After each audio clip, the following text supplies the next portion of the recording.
Pagi hari menjelang siang, di tanggal 11 September tahun 2014 jam 9:56, Dinas Kebakaran Kota Changzhou Provinsi Jiangsu menerima panggilan darurat yang melaporkan telah terjadi kebakaran di kompleks apartemen yang berada di distrik Xinbei.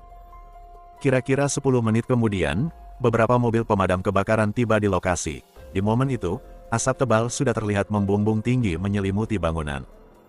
Para petugas langsung menyemprotkan air ke bangunan tersebut, beberapa lainnya bersiap untuk masuk dan memadamkan api dari dalam. Namun tiba-tiba, seorang pria keluar dari bangunan sambil menggendong seorang wanita yang menjadi korban dalam insiden itu. Wanita ini tak sadarkan diri dengan kondisi tubuh dari pinggang ke bagian atas berlumuran darah, sedangkan dari pinggang ke bawah kondisinya sudah terbakar. Salah satu petugas langsung membuka seragamnya untuk menutupi bagian bawah tubuh wanita itu. Dalam upaya memberikan pertolongan pertama sebelum ambulans datang, mereka melihat di tubuh korban ada banyak luka sayatan dan tikaman. Sepertinya wanita ini menerima serangan tersebut sebelum kebakaran terjadi.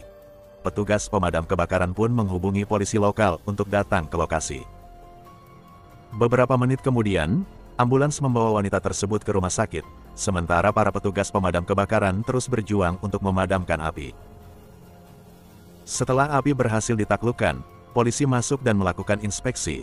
Kebakaran diduga berasal dari unit apartemen 401, yang berada di lantai 4, sebuah unit apartemen dengan satu ruang tamu, satu kamar mandi, balkon, dan 2 kamar tidur. Dalam investigasi awal, polisi menemukan ada 2 titik sumber api. Satu berasal dari salah satu kamar tidur dengan komputer yang sudah meleleh. Titik kedua berasal dari kamar mandi. Di dalam ruangan itu, walaupun petugas pemadam kebakaran sudah menyemprotkan banyak air, ternyata polisi menemukan banyak genangan darah di lantai. Berdasarkan pola distribusi tetesannya, diduga bahwa serangan dimulai dari kamar tidur dan berakhir dengan serangan brutal di kamar mandi. Polisi juga menemukan ada sebuah gunting dan 2 tutup botol minuman keras di lantai kamar mandi. Selain itu, ditemukan juga ada banyak sisa-sisa pakaian yang sudah terbakar habis. Dengan petunjuk-petunjuk ini, polisi membuat kesimpulan awal bahwa korban telah diserang di dalam unit apartemen ini, dan pelakunya mencoba untuk menutupi jejak kejahatannya dengan cara membuat kebakaran. Satu-satunya orang yang tahu kejadian sebenarnya adalah si korban yang dilarikan ke rumah sakit, tapi sayangnya, polisi kemudian menerima info bahwa wanita itu sudah meninggal selama dalam perjalanan dengan ambulans.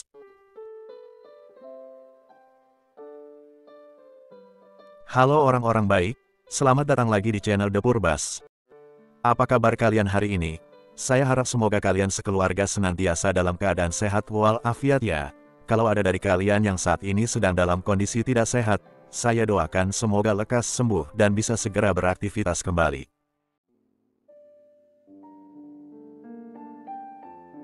Lisha adalah korban yang meninggal dalam insiden kebakaran itu. Dia berusia 32 tahun dan berasal dari kota Huiyan, Provinsi Jiangsu. Pada saat kejahatan itu terjadi, Lisha sedang berada di rumah sendirian. Kompleks apartemen distrik Xianbei yang menjadi rumah Lisha berada di kawasan pemukiman yang baru dibangun 5 tahun sebelumnya.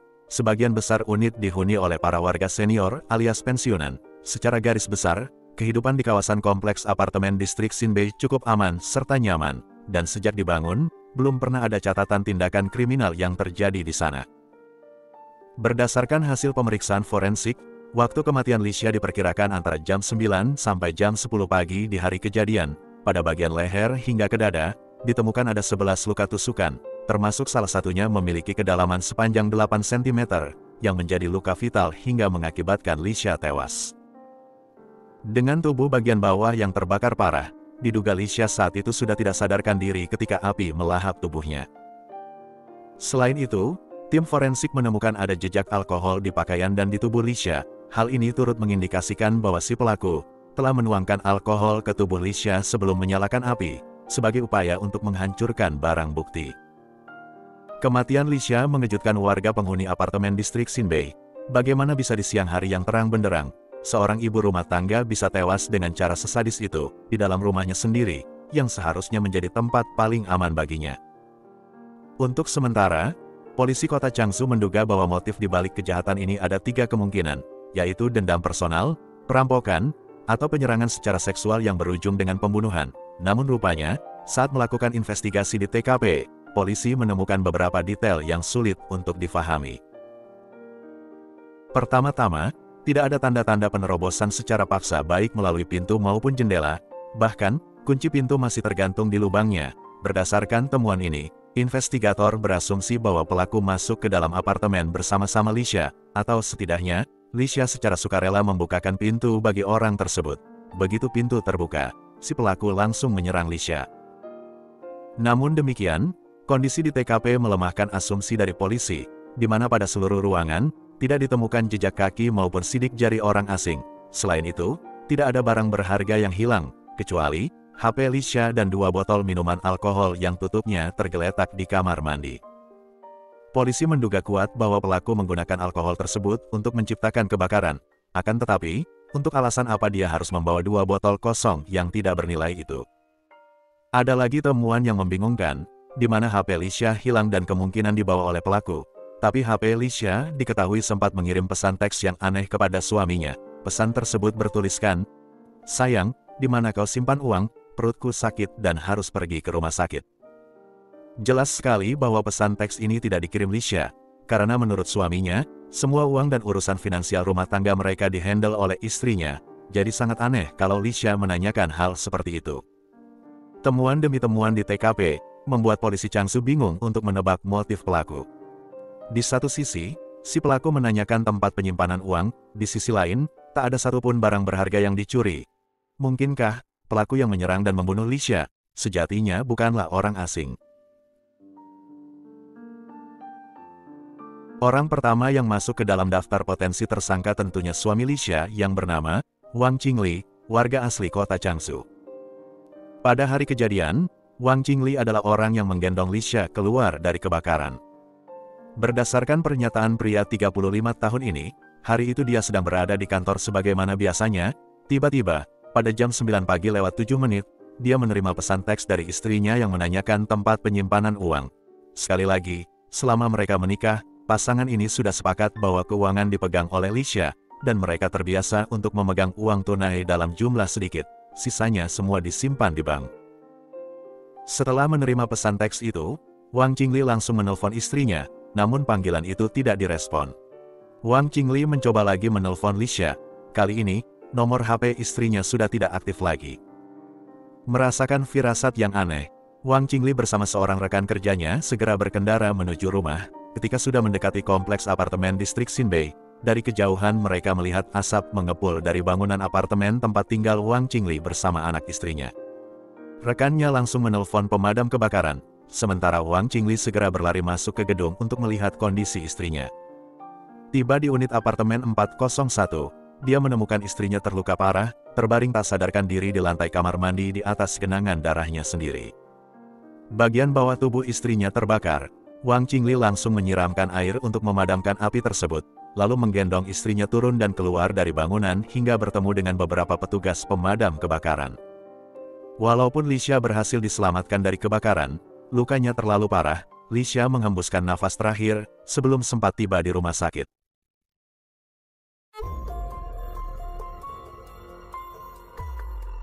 Wang Qingli juga berkata bahwa kunci yang tertancap di pintu adalah kunci miliknya. Karena terburu-buru mau menyelamatkan istrinya, dia tidak sempat berpikir untuk mencabut kunci tersebut. Polisi mengumpulkan informasi dan meninjau rekaman CCTV di luar gedung apartemen, yang hasilnya, semua keterangan Wang Qingli terkonfirmasi akurat. Nama Wang Qingli untuk sementara dicoret dari daftar potensi tersangka. Berdasarkan keterangan Wang Qingli sebelumnya yang menyebutkan bahwa kunci di pintu adalah miliknya, polisi masih belum bisa menentukan bagaimana si pelaku mendapatkan akses untuk masuk ke unit apartemen 401. Rekaman CCTV mungkin bisa menunjukkan kehadiran orang asing di gedung tersebut. Namun sayangnya, manajemen kompleks apartemen itu tidak memasang kamera CCTV pada koridor-koridor di setiap lantai. Polisi hanya bisa mengakses rekaman CCTV di area lobi, pintu masuk utama, dan beberapa titik di luar gedung. Akan tetapi, karena pembunuhan itu terjadi di jam sibuk dan diikuti dengan insiden kebakaran, ada begitu banyak orang yang lalu lalang, jadi polisi harus ekstra teliti memperhatikan detik demi detik gambar bergerak di dalam rekaman tersebut. Pertama-tama, Lisha masuk ke dalam frame CCTV pada jam 6 pagi lewat 40 menit, di mana dia terlihat berjalan bersama putranya. Saat itu Lisha yang memakai baju berwarna kuning sedang mengantar si anak berangkat ke sekolah. semua terlihat normal dan tidak ada hal yang mencurigakan. Berikutnya pada jam 8 pagi lewat 9 menit, Lisha masuk lagi ke frame kamera CCTV. Kali ini sepertinya dia sedang berjalan menuju pulang, masih dengan pakaian yang sama. Namun ada satu hal kecil yang berbeda. Dia terlihat membawa kantong kresek berwarna putih, bisa jadi itu adalah sarapannya, atau mungkin belanjaan bahan-bahan makanan yang mau dia masak. Sampai di sini, masih tidak ada detail yang mencurigakan dan gerak-gerik Lisha terlihat normal, juga tidak ada sosok orang asing yang mengikutinya. Polisi melakukan simulasi berjalan kaki dari titik Lisha terekam kamera CCTV hingga ke pintu unit apartemen 401. Waktu tempuh yang dibutuhkan adalah kurang lebih selama 6 menit. Artinya, Lisha diperkirakan tiba di rumah pada jam 8 lewat 15 menit. Di lain pihak, Wang Qingli dan rekan kerjanya tiba di apartemen pada jam 9 lewat 56 menit. Polisi kemudian menetapkan bahwa Lisha diserang oleh pelaku dalam rentang waktu tersebut, dari jam 8.15 hingga 9.56. Di TKP, kantong kresek putih yang terlihat di bawah wanita itu dalam rekaman CCTV ternyata ada di meja makan. Sesuai dugaan sebelumnya, kantong kresek itu berisi sarapan pagi Lisha yang baru dimakan setengahnya. Detail ini menjelaskan bahwa Lisha memang tidak diikuti oleh orang asing. Si pelaku tidak menguntit dan menerobos masuk karena Lisha ternyata sempat menyantap sarapannya, hingga muncullah asumsi baru lagi, berarti Lisha mungkin mengenal si pelaku. Kalau bukan suaminya dan bukan orang luar, ada kemungkinan bahwa pembunuh Lisha adalah salah satu penghuni gedung apartemen yang sama. Kecurigaan terhadap sesama penghuni apartemen juga didukung dengan timeline yang disebutkan tadi, mulai dari masuk ke unit 401, menyerang dan membunuh Lisha hingga melakukan pembakaran. Pelaku hanya membutuhkan waktu kurang dari 52 menit. Artinya, pelaku sangat mengenal seluk-beluk gedung tersebut dan sudah mengetahui rincian aktivitas harian calon korbannya. Sebagai informasi, 10 tahun lalu sebelum bertemu Wang Qingli, Lisha adalah warga kota Huiyan, bekerja di sana, keluarga kerabat serta teman-temannya sebagian besar tinggal di kota tersebut. Setelah menikah dan melahirkan, Lisha memutuskan untuk berhenti dari pekerjaannya, lalu pasangan suami istri ini memutuskan untuk pindah ke distrik Xinbei yang berada di kota Changzhou. Sehari-hari, Lisha hanya berkutat dengan urusan anak dan rumah tangga, pribadinya juga cenderung tertutup dan pendiam. Jadi memang tidak banyak interaksi sosial yang dia lakukan. Pagi hari mengantar anaknya sekolah, pulang lagi untuk beres-beres rumah, nyuci masak dan sebagainya. Siangnya, Lisha menjemput anaknya dari sekolah, lalu pulang ke rumah sampai kemudian suaminya pulang kerja. Sebagian besar, seperti itulah rutinitas harian Lisha. Sama seperti istrinya, Wang Qingli juga memiliki lingkaran sosial yang kecil, rumah ke kantor, kantor ke rumah, nyaris tidak ada aktivitas sosial atau pergaulan di luar rumah dan kantor. Meski demikian, Wang Qingli diketahui akur dengan rekan-rekan kerjanya dan tidak memiliki konflik pribadi atau terlibat urusan hutang piutang. Tidak ada catatan hukum dan tidak ada kecenderungan terlibat dalam aktivitas ilegal. Dengan aktivitas sosial yang sangat sempit ini, polisi mengalami kesulitan untuk menentukan siapa orang yang mungkin memiliki masalah dengan pasangan suami istri ini. Alhasil, polisi kini memusatkan pemeriksaan terhadap sesama penghuni gedung apartemen tempat tinggal Lisha dan Wang Qingli.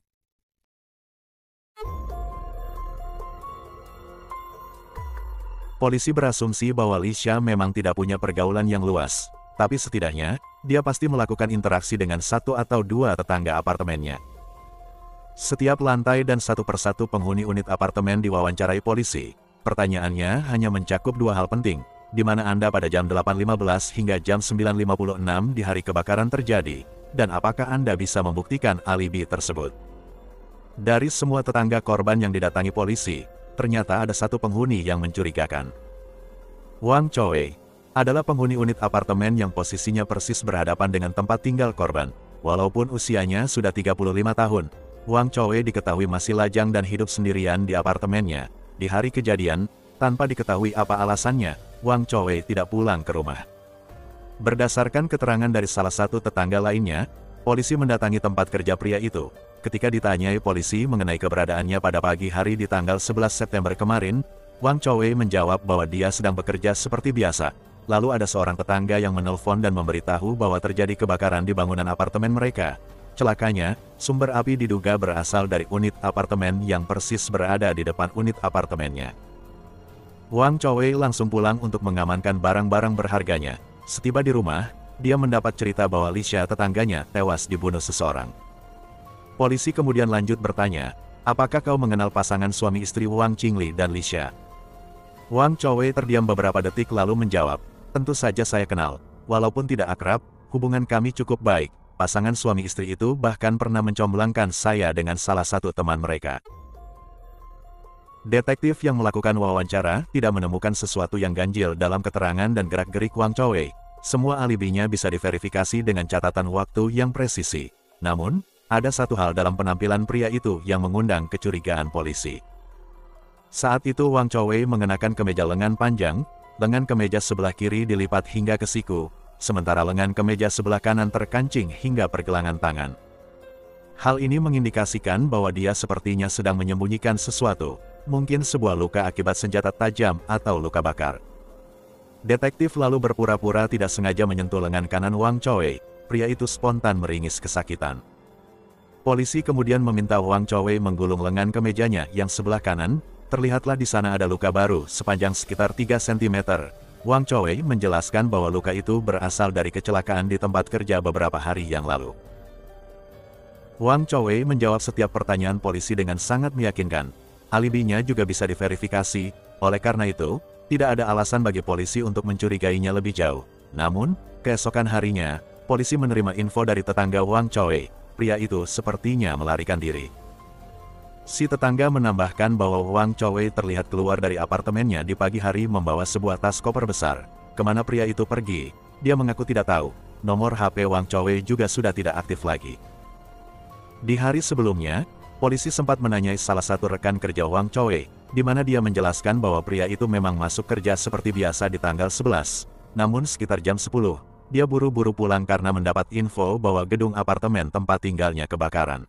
Berdasarkan keterangan tersebut, sudah jelas kalau Wang Chowei tidak berada di TKP saat Lisha dibunuh oleh pelaku, jadi alibi Wang Chowei dianggap valid. Namun mengapa dia malah menghilang sehari setelah ditanyai oleh polisi? Wang Chowei memang bukan pembunuh Lisha, tapi mungkinkah dia terlibat, atau bisa jadi, dia tahu sesuatu terkait kematian Lisha. 4 hari berlalu sejak kematian Lisha, polisi masih belum menemukan petunjuk yang berarti untuk menangkap pelaku pembunuh Lisha. Namun pada tanggal 15 September tahun 2014, 2 hari setelah dia menghilang, Wang Chowei mendatangi kantor polisi kota Changshu. Menurut pria ini, setelah dia ditanyai oleh polisi pada tanggal 12 September tahun 2014, dia pulang ke apartemen dan melihat para tetangga menatapnya dengan cara yang berbeda. Rupanya telah beredar gosip di antara para penghuni apartemen, bahwa dia adalah pembunuh Lisha sekaligus pelaku yang menyebabkan kebakaran. Khawatir akan keselamatannya, besok paginya Wang Chowei memutuskan untuk mengungsi ke rumah saudara, karena terburu-buru, charger HP-nya ketinggalan di apartemen. Wang Chowei menegaskan bahwa dia tidak menghilang karena menghindari polisi, dia semata-mata takut kalau para tetangga terprovokasi dan menyerangnya. Sekali lagi, polisi Changshu menganggap alasan Wang Chowei masuk akal, lagi pula, untuk apa dia repot-repot mendatangi kantor polisi setelah menghilang selama 2 hari kalau memang dia bersalah. Kemunculan kembali Wang Chowei tidak begitu saja memecahkan kebuntuan investigasi. Polisi masih belum menemukan petunjuk yang berarti. Oleh karena itu, mereka memutuskan untuk melakukan pemeriksaan ulang terhadap TKP dan rekaman CCTV. Barangkali ada detail penting yang terlewatkan.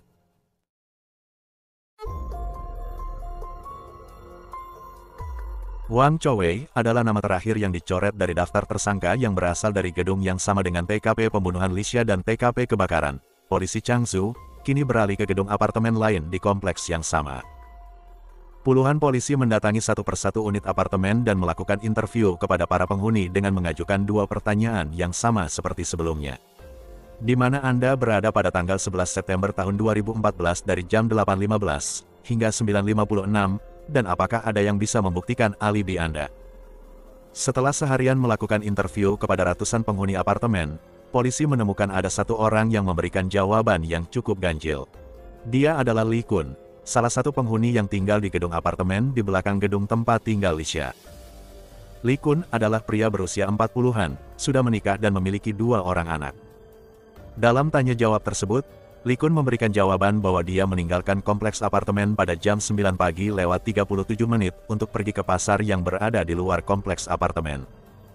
Perlu dicatat bahwa tanya jawab ini dilakukan pada tanggal 16 September tahun 2014, atau 5 hari setelah insiden kebakaran dan pembunuhan Lisha. Normalnya, seseorang akan menerangkan alibinya dengan menggunakan kata-kata, sepertinya, kira-kira, atau kalau tidak salah.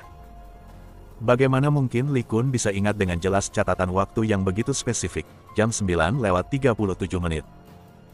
Untuk membuktikan ketepatan catatan waktu tersebut, polisi melihat lagi rekaman CCTV dan fokus pada catatan waktu yang disebutkan Lee Kun, di mana memang benar, Lee Kun terlihat berjalan meninggalkan kompleks apartemen pada jam 9:37 menit. Namun, ada satu detail kecil dalam rekaman itu yang menarik perhatian para detektif. Lee Kun saat itu berjalan kaki menggunakan celana jeans pendek dan kaos polo berwarna putih, tapi tangannya terlihat menenteng kantong kresek berwarna putih. Memang tidak jelas apa isi dari kantong kresek tersebut, namun polisi ingat akan dua jenis barang yang hilang dari TKP, yaitu HP korban dan 2 botol alkohol yang kosong. Polisi menduga bahwa pelaku membawa HP dan botol kosong itu, dan sekarang, berdasarkan apa yang mereka lihat di rekaman CCTV, bentuk barang yang ada di dalam kantong kresek yang dibawa Lee Kun sangat mirip dengan bentuk 2 botol minuman alkohol. Keterangannya mengenai alibi dan catatan waktu yang ganjil, ditambah lagi dengan detail kecil di rekaman CCTV, membuat nama Lee Kun masuk ke dalam daftar tersangka. Namun demikian, masih ada 2 misteri terkait Lee Kun yang belum bisa difahami oleh para detektif polisi Changsu. Pertama-tama, pada rekaman CCTV dapat terlihat kalau tubuh atau pakaian Lee Kun dalam kondisi bersih dan tidak ada jejak darah, dan para tetangga di hari itu juga memberi keterangan bahwa mereka tidak melihat seseorang yang keluar dari gedung apartemen dengan kondisi berdarah. Mungkinkah Lee Kun mengganti bajunya terlebih dahulu sebelum keluar dari kompleks apartemen? Tapi kalau memang demikian, tetap saja dia harus keluar dulu dari gedung apartemen Lisha sebelum bisa pulang ke gedung apartemennya sendiri untuk ganti baju. Misteri yang kedua, antara Lee Kun dan Lisha tidak ada hubungan sama sekali, tidak ada keterkaitan aktivitas maupun konflik, hanya kebetulan mereka tinggal di kawasan yang sama dengan ratusan bahkan ribuan penghuni lainnya. Dengan 2 poin kecurigaan tersebut, polisi Changsu masih belum bisa menangkap Lee Kun. Kalaupun mereka memaksakan untuk menyeret Lee Kun ke pengadilan, hakim pasti akan membebaskan Lee Kun karena bukti yang kurang kuat. Polisi kembali ke TKP rumah korban untuk mencari bukti dan petunjuk yang terlewatkan. Kali ini mereka berhasil menemukan sebuah dompet kecil dengan jejak tetesan darah di antara sampah-sampah sisa kebakaran. Dompet itu dibawa untuk dilakukan pemeriksaan. Di lain pihak, 2 terduga pelaku yaitu Lee Kun dan Wang Choi diminta datang ke kantor polisi untuk memberikan sampel DNA mereka. 2 hari kemudian, hasil tes keluar. Jejak DNA di dompet tersebut ternyata cocok dengan sampel DNA milik Lee Kun, yang artinya, Lee Kun pernah berada di TKP, dan besar kemungkinan dialah pembunuh Lisha. Polisi mendatangi kompleks apartemen distrik Sinbei untuk menangkap Lee Kun, namun ternyata, Lee Kun sudah melarikan diri. Lagi-lagi polisi Changsu kecolongan. Menurut istrinya, Lee Kun tidak pulang ke rumah sejak 2 hari yang lalu ketika dia diminta datang ke kantor polisi untuk memberikan sampel DNA. Beruntung di depan kantor polisi Changsu dan di kawasan sekitar ada banyak kamera CCTV yang terpasang, polisi cukup menelusuri jejak Lee Kun yang terekam kamera CCTV, sejak keluar dari kantor polisi, hingga berakhir di sebuah hotel, yang berjarak hanya beberapa ratus meter dari kantor polisi Changsu. Dengan bantuan staf hotel, polisi masuk ke kamar dan berhasil memborgol Lee Kun yang sedang tidur. Lee Kun digiring ke kantor polisi untuk menjalani pemeriksaan. Di dalam ruang interogasi, Lee Kun langsung mengaku bahwa memang dialah yang telah membunuh Lisha, sekaligus yang menyebabkan kebakaran untuk menutupi jejak kejahatannya. Namun, ada satu hal lagi yang mengejutkan dalam pengakuannya. Menurut Lee Kun, di antara dia dan Lisha, ada hubungan perselingkuhan yang sudah berlangsung selama 6 bulan terakhir. Hubungan rahasia itu sama sekali tidak tercium oleh pasangan mereka masing-masing.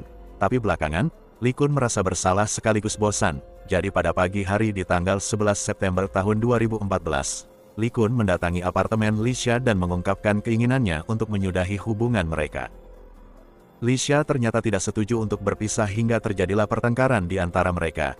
Menurut Lee Kun, Lisha mengajukan syarat, kalau memang hubungan mereka mau selesai, Lisha minta ganti rugi sebesar 100.000 yuan, atau sekitar 250 juta kalau dirupiahkan.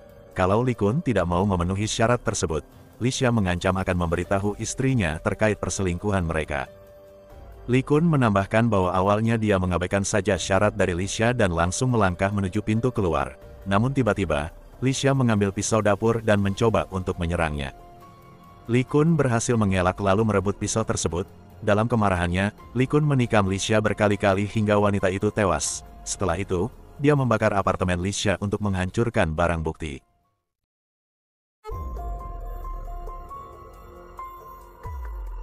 Meskipun Lee Kun telah mengaku bahwa dialah yang membunuh Lisha, detektif polisi Changsu tetap merasa ada beberapa hal yang ganjil dalam pengakuannya. Yang pertama terkait motif asmara perselingkuhan, Lee Kun dan Lisha sama-sama memiliki pasangan dan anak. Posisi Lisha lebih rentan apabila perselingkuhan itu terungkap, jadi sepertinya tidak masuk akal kalau Lisha sampai mengancam mau membocorkan perselingkuhan mereka kepada istri Lee Kun. Keanehan berikutnya, kalau memang Lee Kun sudah sering datang ke tempat tinggal Lisha, bagaimana mungkin sama sekali tidak ada sidik jari pria itu di TKP? Selanjutnya, ketika HP Lee Kun disita dan diperiksa, sama sekali tidak ada histori pesan teks dan panggilan telepon di antara mereka berdua. Walaupun Lee Kun dan Lisha sangat lihai menyembunyikan hubungan gelap mereka, rasanya tidak mungkin mereka sama sekali tidak pernah berkomunikasi menggunakan HP. Intinya, detektif tidak percaya dengan motif yang diakui oleh Lee Kun. Motif kejahatan yang sebenarnya harus diungkap, karena perbedaan motif ini akan berpengaruh pada dakwaan dan vonis hakim di pengadilan nanti. Sekali lagi, walaupun dia sudah mengaku sebagai pembunuh Lisha, tingkah laku Lee Kun tidak mencerminkan seseorang yang telah melakukan pembunuhan. Meskipun dia memang melarikan diri setelah memberikan sampel darah untuk tes DNA, Lee Kun nyatanya hanya bersembunyi di sebuah hotel yang berada tak jauh dari kantor polisi Changsu. Bagaimana dia bisa sesantai itu dan tidak berusaha untuk menghilang dari kejaran polisi? Jadi detektif berasumsi, ada kemungkinan Lee Kun bukan pelaku sebenarnya, melainkan hanya orang ketiga yang mengambil tanggung jawab dari perbuatan pelaku sebenarnya. Bisa jadi Lee Kun dibayar untuk menggantikan hukuman seseorang, atau dia secara sukarela melindungi pelaku yang sebenarnya. Untuk memastikan spekulasi ini, detektif menelusuri lagi rekaman CCTV publik di hari ketika Lee Kun memberikan tes DNA, hingga dia ditangkap di hotel. Hasil penelusuran ini mengungkap bahwa pada malam hari sebelum dia ditangkap, Lee Kun sempat meninggalkan hotel dan mendatangi sebuah kafe internet. Polisi memeriksa histori penelusuran internet Lee Kun di komputer kafe internet tersebut, dan terungkaplah bahwa dia mencari info. Apakah hakim akan meringankan hukuman untuk kasus pembunuhan dengan latar belakang emosional? Polisi kembali mendudukkan Lee Kun di ruang interogasi dan mengkonfrontasi pria itu terkait histori penelusurannya di internet. Kali ini, Lee Kun membuat pengakuan yang berbeda dan membeberkan cerita sebagai berikut.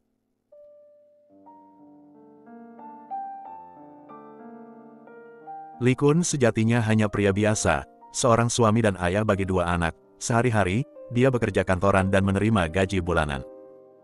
Pada bulan Mei tahun 2013, Lee Kun mulai berteman dengan seorang pria yang dipanggil dengan nama Seong. Bagaimana dan di mana mereka bertemu tidak dijelaskan. Namun yang pasti, menurut Lee Kun, saat itu dia melihat Seong adalah pria yang kaya raya dan royal. Seong sering mentraktir Lee Kun makan malam dan minum-minum, mengunjungi tempat hiburan malam dan panti pijat esek-esek. Sebagai orang yang biasa bekerja keras dengan gaji pas-pasan, Lee Kun jadi mulai terbiasa menikmati setiap kebaikan yang ditawarkan Seong.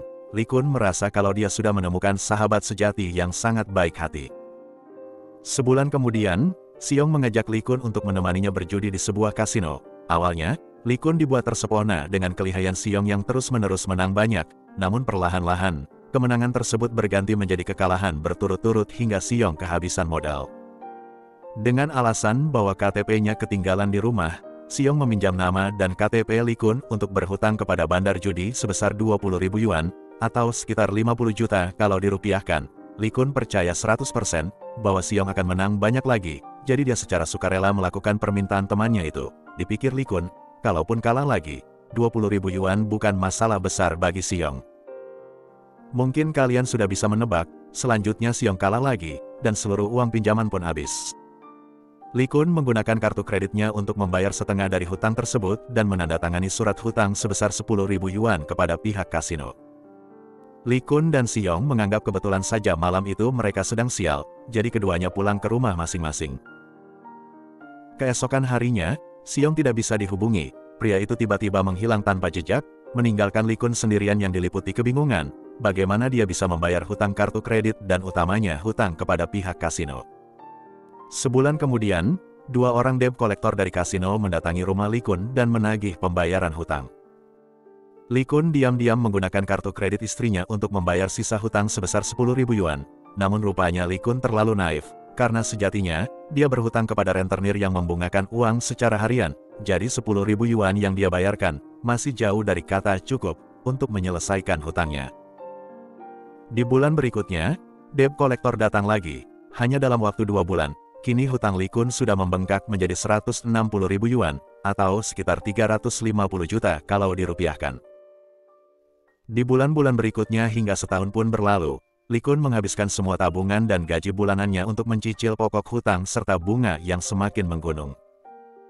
Di waktu yang sama, rumah tangganya jadi berantakan. Istrinya selalu memarahi pria itu atas kebodohannya yang membuat mereka terjerat hutang tanpa ujung.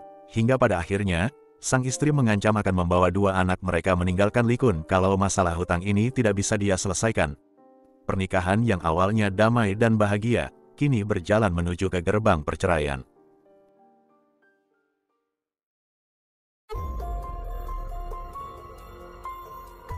Ketika dilakukan penggeledahan di rumahnya, polisi menemukan ada sebuah teropong yang biasanya digunakan seseorang untuk mengintai objek dari jarak jauh. Penemuan ini selaras dengan pengakuan Li Kun di ruang interogasi, yang berkata bahwa sebulan sebelumnya, dia membeli alat itu untuk mengintai rumah para tetangga di gedung yang berbeda. Li Kun mengaku bahwa dia sempat putus asa dan ingin melakukan bundir saja, tapi dia belum sanggup untuk berpisah dengan anak istrinya. Alhasil, Li Kun memutuskan mencari target yang kira-kira memungkinkan untuk dirampok. Selama kurang lebih sebulan melakukan pengintaian, pilihan Li Kun akhirnya jatuh pada sosok Lisha, seorang wanita dari gedung yang bersebelahan dengan tempat tinggalnya, ibu muda yang sepanjang hari berada di apartemennya sendirian. Setelah mempelajari rutinitas harian dan mereka-reka situasi dan kondisi di gedung apartemen Lisha, pada tanggal 11 September tahun 2014, Li Kun melancarkan aksinya. Pagi hari di jam 8.30, dengan tekad yang bulat, Li Kun berjalan memasuki gedung apartemen tempat tinggal Lisha. Tak lupa dia menggunakan sarung tangan terlebih dahulu. Li Kun membunyikan bel dan mengaku sebagai petugas pemeliharaan gedung, lalu berkata kepada Lisha bahwa ada kebocoran gas di gedung tersebut. Kesalahan Lisha adalah dia percaya begitu saja terhadap pria asing itu dan membiarkannya masuk. Lisha yang sedang menyantap sarapannya, meninggalkan makanan itu di meja lalu mengawasi Li Kun yang berpura-pura melakukan inspeksi. Pada satu momen ketika Lisha lengah, Li Kun mengeluarkan pisau yang dia bawa, lalu menghujani wanita itu dengan tikaman beberapa kali. Li Kun menyeret Lisha yang terluka parah ke kamar tidur, bertanya di mana Lisha menyimpan uang dan barang berharga lainnya. Ketika Lisha berkata bahwa dia tidak menyimpan uang dalam jumlah besar di rumah, Li Kun tidak percaya dan mulai mengobrak-abrik lemari serta laci-laci. Disinilah dia menemukan dompet kecil yang entah milik Lisha atau milik suaminya. Tiba-tiba tanpa Li Kun sadari, Lisha bangkit dan melakukan perlawanan. Namun tetap saja, dengan tubuh yang lebih kecil dan dalam kondisi terluka, Lisha bisa dengan mudah ditaklukkan. Li Kun lalu menyeret Lisha ke kamar mandi dan menghadiahi wanita itu dengan beberapa tikaman lagi. Setelah Lisha tak sadarkan diri, Li Kun kembali berjalan ke ruang tengah dan kamar tidur, mengobrak-abrik semua perabotan untuk mencari uang atau barang berharga. Beberapa menit kemudian Li Kun berhenti mencari, lalu mengambil HP korbannya dan mengirim pesan teks kepada Huang Qingli, suami Lisha. Di momen inilah Li Kun mau tak mau melepas sarung tangannya supaya bisa leluasa mengetik pesan, di mana dia berpura-pura menjadi Lisha dan bertanya kepada Huang Qingli, di mana tempat penyimpanan uang. Alih-alih mendapat jawaban, Huang Qingli malah menelpon nomor HP istrinya. Tentunya Li Kun tidak merespon panggilan telepon itu. Setelah beberapa detik dering telepon berhenti, Li Kun mematikan HP tersebut. Misinya gagal, tak ada uang dan barang berharga yang berhasil dia dapatkan. Berpikir mungkin suami Lisha merasa curiga dan akan pulang ke rumah, Li Kun segera membereskan TKP. Saat melakukan penggeledahan tadi, Li Kun melihat ada 2 botol minuman keras yang tersimpan di lemari dapur. Dia mengambil botol-botol itu dan menuangkannya ke atas tumpukan baju di kamar tidur. Dari sana, dia beralih ke kamar mandi, menumpuk lagi beberapa pakaian ke atas tubuh Lisha, menuangkan isi botol minuman keras yang satunya lagi. Logika Li Kun sangat sederhana, dia berencana untuk menciptakan kebakaran, berpikir kalau nanti gedung ini atau minimal unit apartemen korbannya terbakar, maka nanti Lisha akan ditemukan dalam kondisi sudah hangus, dan jejak kejahatannya tidak akan pernah terbongkar. Sebelum meninggalkan TKP, Li Kun melepas pakaiannya yang kotor terkena noda darah, lalu berganti menggunakan pakaian bersih yang sudah dia persiapkan sejak awal. Pakaian kotornya dimasukkan ke dalam kantong kresek, bersama dengan pisau, 2 botol minuman keras, sarung tangan, dan HP milik korbannya. Li Kun selanjutnya menyalakan api di kamar tidur dan di kamar mandi, lalu meninggalkan apartemen Lisha. Sekitar jam 9:30, Li Kun sudah keluar dari gedung apartemen itu, berjalan menuju kanal kecil di luar kompleks apartemen dan membuang semua benda-benda yang menjadi alat bukti kejahatannya. Sementara itu di gedung apartemen, api mulai membesar dan asap sudah tebal. Tak sampai 30 menit kemudian, Wang Qingli suami Lisha, petugas pemadam kebakaran dan polisi mulai berdatangan. Lisha dibunuh pada tanggal 11 September tahun 2014, tepat seminggu kemudian, hanya dalam waktu 7 hari. Misteri kematian Lisha berhasil diungkap oleh polisi kota Changsu. Berkat kegigihan para detektif, pada tanggal 18 September tahun 2014, Li Kun ditetapkan sebagai tersangka dalam kasus pembunuhan Lisha. Pada bulan Desember di tahun yang sama, Hakim Pengadilan Menengah Kota Changsu menetapkan Li Kun bersalah atas dakwaan penerobosan secara ilegal, pembunuhan berencana, perusakan jenazah, dan melakukan aksi pembakaran. Li Kun akhirnya divonis dengan hukuman mati. Li Kun sempat melakukan banding, tapi Hakim Pengadilan Tinggi Provinsi Jiangsu menolak bandingnya sekaligus menguatkan putusan hakim sebelumnya. Li Kun tetap menerima vonis hukuman mati. Tidak didapat informasi terkait eksekusi hukuman mati Li Kun, tapi mengingat kebiasaan di Cina, terpidana hukuman mati biasanya paling lambat dieksekusi maksimal 2 tahun setelah menerima vonis.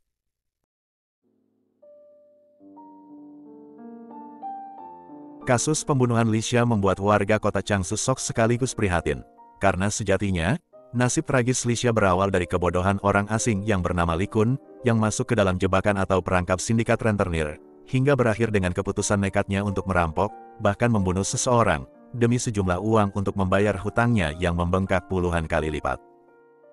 Tak hanya Lisha, istri dan 2 anak Li Kun turut menjadi korban dalam kasus ini, begitupun Wang Qingli suami Lisha dan putra mereka. Beberapa jam sebelumnya mereka masih bersama, namun ketika mereka kembali ke rumah, Lisha sudah pergi untuk selama-lamanya. Itulah tadi kisah nyata kasus kriminal kita hari ini. Coba sampaikan pendapat kalian mengenai kasus ini di kolom komentar. Terima kasih sudah menonton video ini hingga selesai. Jaga kesehatan selalu, dan sampai jumpa lagi di kisah nyata kasus kriminal berikutnya dari channel The Purbas.